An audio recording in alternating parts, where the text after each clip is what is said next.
All right, this is the last reading of Ezekiel, chapters 46 through 48. Miscellaneous Regulations, chapter 46.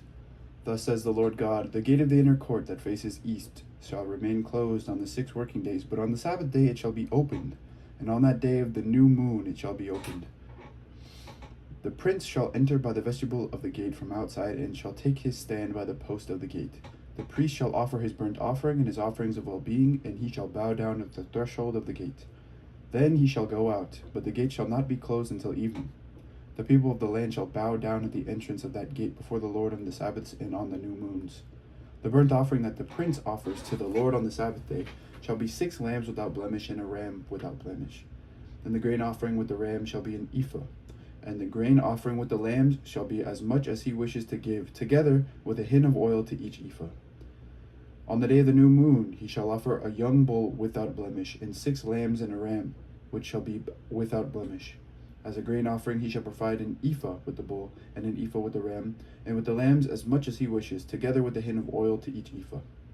When the prince enters, he shall come in by the vestibule of the gate, and he shall go out by the same way. When the people of the land come before the Lord at the appointed festivals, whoever enters by the north gate to worship shall go out by the south gate, and whoever enters by the south gate shall go out by the north gate. They shall not return by way of the gate by which they entered, but shall go out straight ahead. And when they come in, the prince shall come in with them, and when they go out, he shall go out. At the festivals and the appointed seasons, the grain offering with the young bull shall be an ephah, and with the ram an ephah, and with the lambs as much as he wishes to give, together with a hin of oil to an ephah. When the prince provides a freewill offering, either a burnt offering or offerings of well-being as a freewill offering to the Lord, the gate facing east shall be opened for him, and he shall offer his burnt offering or his offerings of well-being as he does on the Sabbath day.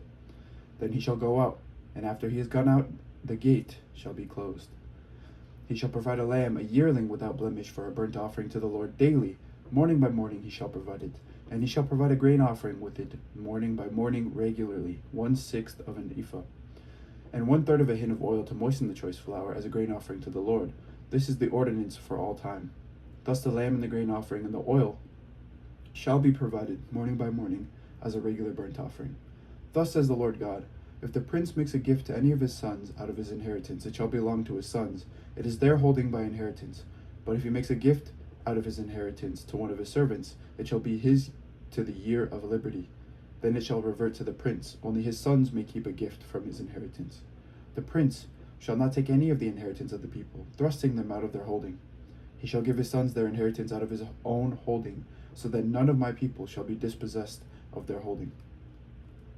Then he brought me through the entrance, which was at the side of the gate, to the north row of the holy chambers for the priests. And when I saw a place at the extreme western end of them, he said to me, this is the place where the priests shall boil the guilt offering and the sin offering, and where they shall bake the grain offering, in order not to bring them out into the outer court, and so communicate holiness to the people. Then he brought me out to the outer court, and led me past the 4 corners of the court. And in each corner of the court there was a court. In the 4 corners of the court were 30 wide. At the 4 corners of the court were small courts, 40 cubits long and 30 wide.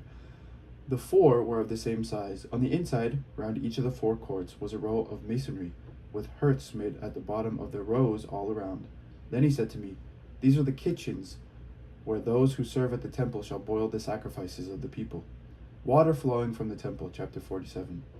Then he brought me back to the entrance of the temple. There, water was flowing from below the threshold of the temple towards the east, for the temple faced east. And the water was flowing down from below the south end of the threshold of the temple, south of the altar. Then he brought me out by way of the north gate, and led me round on the outside to the outer gate that faces towards the east, and the water was coming out on the south side. Going on eastwards with the cord in his hand, the man measured 1,000 cubits, and then led me through the water, and it was an ankle deep. Again he measured 1,000, and led me through the water, and it was knee deep. Again he measured 1,000, and he led me through the water, and it was up to the waist. Again he measured 1,000, and it was a river that I could not cross, for the water had risen. It was deep enough to swim in. It was deep enough to swim in, a river that could not be crossed. He said to me, mortal, have you seen this? Then he led me back along the bank of the river. As I came back, I saw on the bank of the river a great many trees on the one side and on the other. He said to me, the water flows towards the eastern region and goes down into the Arabah. And when it enters the sea of stagnant waters, the water will become fresh. Wherever the river goes, every living creature that swarms will live, and there will be very many fish. Once these waters reach there, it will become fresh, and everything will live where the river goes. People will stand fishing beside the sea, from En Gedi to En Iglaim. It will be a place for the spreading of nets. Its fish will be of a great many kinds, like the fish of the great sea. But its swamps and marshes will not become fresh. They are to be left for salt. On the banks, on both sides of the river, there will grow all kinds of trees for food. Their leaves will not wither, nor their fruit fail. But because the water for them flows from the sanctuary, their fruit will be for food, and their leaves for healing. Thus says the Lord God, these are the boundaries by which you shall divide the land for inheritance among the 12 tribes of Israel. Joseph shall have 2 portions. You shall divide it equally. I swore to give it to your ancestors, and this land shall fall to you as your inheritance. This shall be the boundary of the land. On the north side, from the great sea, by way of Hethlon to Lebo Hamath, and on to Zedad, Berothath, Sibraim, which lies between the border of Damascus and the border of Hamath, as far as Hazir Hatikam, which is on the border of Haran. So the border shall run from the sea to Hazar Enon, which is north of the border of Damascus, with the border of Hamath to the north. This shall be the north side. On the east side, between Haran and Damascus, along the Jordan, between Gilead and the land of Israel, to the eastern side, and as far as Tamar, this shall be the east side. On the south side it shall run from Tamar as far as the waters of Meribath Kadesh, from there along the Wadi of Egypt to the great sea. This shall be the south side. On the west side, the great sea shall be the boundary to a point opposite Lebo Hamath. This shall be the west side.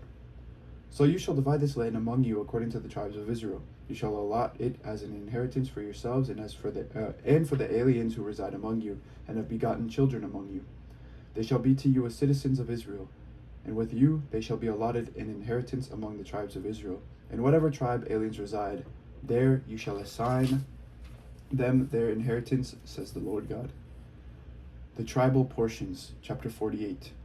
These are the names of the tribes, beginning at the northern border, on the Hethlon road, from Lebo Hamath as far as Hazar Enon, which is on the border of Damascus, with Hamath to the north, and extending from the east side to the west, Dan 1 portion, adjoining the territory of Dan from the east side to the west, Asher 1 portion, adjoining the territory of Asher from the east side to the west, Naphtali 1 portion, adjoining the territory of Naphtali from the east side to the west, Manasseh 1 portion, adjoining the territory of Manasseh from the east side to the west, Ephraim 1 portion, adjoining the territory of Ephraim from the east side to the west, Reuben 1 portion, adjoining the territory of Reuben from the east side to the west, Judah 1 portion, adjoining the territory of Judah from the east side to the west, shall be the portion that you shall set apart, 25,000 cubits in width and in length, equal to one of the tribal portions, from the east side to the west, with a sanctuary in the middle of it. The portion that you shall set apart for the Lord shall be 25,000 cubits in length and 20,000 in width. These shall be the allotments of the holy portion. The priests shall have an allotment measuring 25,000 cubits on the north side, 10,000 cubits in width on the western side, 10,000 in width on the eastern side, and 25,000 in length on the southern side, with the sanctuary of the Lord in the middle of it. This shall be for the consecrated priests, the descendants of Zadok, who kept my charge, who did not go astray when the people of Israel went astray, as the Levites did. It shall belong to them as a special portion from the holy portion of the land, a most holy place, adjoining the territory of the Levites. Alongside the territory of the priests, the Levites shall have an allotment 25,000 cubits in length and 10,000 in width. The whole length shall be 25,000 cubits, and the width 20,000. They shall not sell or exchange any of it. They shall not transfer this choice portion of the land, for it is holy to the Lord. The remainder, 5,000 cubits in width and 25,000 in length, shall be for ordinary use for the city, for dwellings and for open country.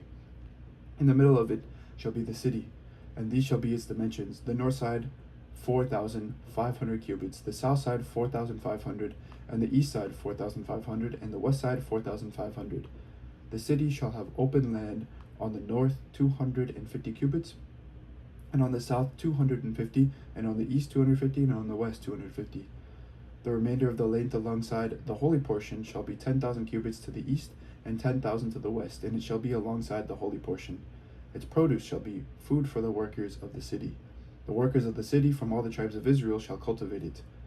The whole portion that you shall set apart shall be 25,000 cubits square, that is, the holy portion together with the property of the city. What remains on both sides of the holy portion and of the property of the city shall belong to the prince, extending from the 25,000 cubits of the holy portion to the east border, and westwards from the 25,000 cubits to the west border, parallel to the tribal portions. It shall belong to the prince, and the holy portion with the sanctuary of the temple in the middle of it, and the property of the Levites of the city shall be in the middle of that which belongs to the prince. The portion of the prince shall lie between the territory of Judah and the territory of Benjamin. As for the rest of the tribes, from the east side to the west, Benjamin one portion, adjoining the territory of Benjamin. From the east side to the west, Simeon one portion, adjoining the territory of Simeon. From the east side to the west, Issachar one portion, adjoining the territory of Issachar. From east to west, Zebulun one portion, adjoining the territory of Zebulun. From east side to the west, Gad one portion, and adjoining the territory of Gad to the south. The boundary shall run from Tamar to the waters of Meribah Kadesh, from there along the Wadi of Egypt to the Great Sea. This is the land that you shall allot as an inheritance among the tribes of Israel, and these are their portions, says the Lord God. These shall be the exits of the city. On the north side, which is to be 4,500 cubits by measure, 3 gates, the gate of Reuben, the gate of Judah, and the gate of Levi, the gates of the city being named after the tribes of Israel. On the east side, which is to be 4,500 cubits, 3 gates, the gate of Joseph, the gate of Benjamin, and the gate of Dan. On the south side, which is to be 4,500 cubits by measure, 3 gates, the gate of Simeon, the gate of Issachar, and the gate of Zebulun. On the west side, which is to be 4,500 cubits, 3 gates. Ooh, sorry, I'm tired. The gate of Gad, the gate of Asher, and the gate of Naphtali. The circumference of the city shall be 18,000 cubits, and the name of the city from that time on shall be, the Lord is there. There we go. We finished. Oh, sorry. This is the word of the Lord. Thanks be to God. This is the end of Prophet Ezekiel. And now we go into Daniel. It's my favorite. Oh, how long is Daniel? Not too long, is it? It is at least 14. It is 14. It's 14 chapters long. Okay. So, next reading will be Daniel. And thank you for listening to the entirety of Ezekiel. Have an amazing day. Take care. Try to stay cool in this heat. And if you're listening to this any other time than the time I upload this, disregard that statement. But I hope you're all safe. Take care. Have an amazing day. Bye-bye.